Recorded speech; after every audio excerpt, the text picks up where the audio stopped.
And ఇక ఆర్టిస్టులుగా ఆయన ఉన్నారు, ఎవరో శ్రీనివాస్ గారు, మీరే కదండి కలెక్టర్ గారు, కూర్చోండి. Thank you. కలెక్టర్ ఆనంద్, చిట్టి, అలాగే మన హర్ష, అభినవ్ ఎక్కడ, ఫెంటాస్టిక్ అభినవ్ వెళ్ళిపోయాడా, టైం అయింది అనుకుంటా.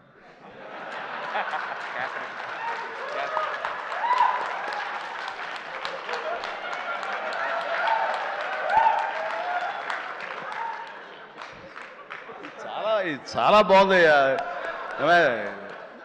శేఖర్, వంశీ, మీరు మీ మీ గ్రూప్ ఉంది, ఎక్కడ ఏం దొరుకుతాడా ఈవేళ లాగుదాం చూస్తున్నారు. ఇది నేను మంచి ఉద్దేశం అంటే దాంట్లోంచి మీరు ఒక్కరి గురించి ఇలా క్లాప్స్ కొడితే ఎలా చెప్పు. సో ఇలా PR team Shekhar, Vamshi, Manoj and వీళ్ళందరూ కూడా చాలా ఫెంటాస్టిక్ వర్క్ చేశారు. అండ్ తర్వాత తన మనసులోంచి ఇక్కడ ఏదైనా మనం చెయ్యాలి, వర్క్ చేయాలి, దీన్ని పబ్లిసైజ్ చేయాలి అనడంలో మరొక నిష్ణాతుడైన దుర్మార్గుడు